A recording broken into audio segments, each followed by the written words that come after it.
everyone, I'm Captain Logan. And I'm Vince. And it's time to recommend things. Vince, what do you recommend this week? I recommend a Wes Craven movie called The Serpent and the Rainbow. Behold.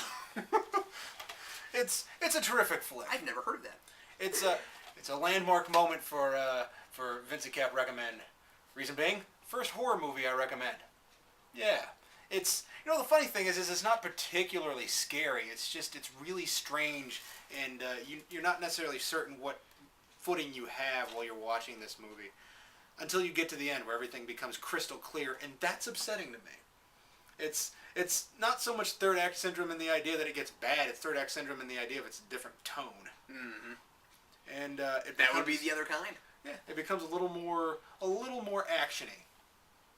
Well, not actiony in today's sense, but still, comparatively to the rest of the film, it's really strange. It's all about voodoo and zombies, and not necessarily that you'd know from the Serpent and the Rainbow title, but I even wrote a play with this as a source. It's terrific stuff. Sure doesn't sound like a horror film.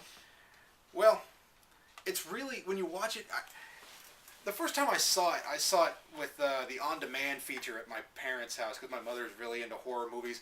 Strange thing for a mother to be into. But it was in this FearNet, and I went, oh, cool, so it's a horror movie, another Wes Craven movie. So I started watching it, and I thought, well, that was more interesting than it was scary. I felt like I was intellectually tickled. It was a fun movie. It was a bright movie, and by the time you got to the end, you went, really, this is the ending to this movie? But it's totally worth checking out. And I know I'm ragging on a little bit because of the ending, but the ending's not bad. And there are definite cringe moments where this would fit into kind of a torture type of movie.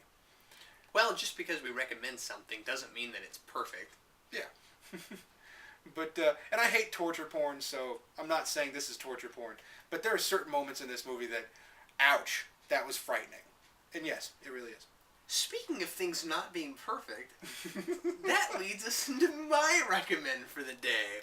Today I'm recommending The Tick, the Super Nintendo game. Not kidding. I am. I'm recommending that. Behold. No, I know. I just thought it'd be funny to put it here. So they put this on the Super Nintendo and the Genesis, and this was the only Tick video game there ever was, which isn't especially surprising. Frankly, I'm surprised that they even did that. But yeah, it's a general beat 'em up kind of game. The thing that's cool about, thing I like about it is that there's tons of different settings. And so, like, at the beginning, you're the Tick running around on top of a bus, and you can actually get knocked off the bus. And then, and it's not all just like run around and kick people and punch people, although that's most of it. Then there are, like, these in-between levels where you have to jump between roofs like the Tick does. Unfortunately, since it's 16-bit, you don't, like, break the roofs when you jump on them, but that would be cool. Anyway, it's a really long, tedious game that gets really redundant after a while, but I don't know, for what it is, I don't know, it's worth checking out. It probably wouldn't cost you very much if you ever found it. If you like the Tick, it's funny. It's a neat little blast from the past. It's not the kind of thing I think will ever wind up on, say, the Virtual Console on the Wii or anything like that, so you really have to go out and find yourself a copy. Rats. But like I said, I don't think it would be too terribly difficult to find. Yeah, it's amusing. It's hilarious. That's my recommend for the week. I've played it. It is amusing. Oh, have you? Yeah. Or was it just that one time I showed you part of it? Well, you brought it over and I played it. Oh, that's right. Yeah, I remember that. I played it once through for I stayed up all night trying to get through it, and I still couldn't finish it. And, it wasn't even that I was close to getting killed or anything. I just was so tired I couldn't finish it. It was that long. It just kept going. Because you go through these really long levels where it's just nothing but ninja after ninja after ninja, and then later it's clown after clown after clown. And then I think there's, alien minions of Thrakkerzog. I think that's the last one.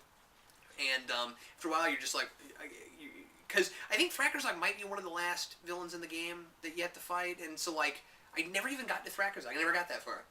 Anyway, I have heard that the Super Nintendo version is better than the Sega one. I think it's actually got more stuff in it, and the sound is better. But the sound is always better on Super Nintendo than Sega. Anyway, well, you should have just paused it and let somebody else play it for a while, Or we should have paused it and went to bed. Then came back and unpaused it. I should have done that. I thought you meant just now. I think you meant like we should have paused the video and played it. Yes!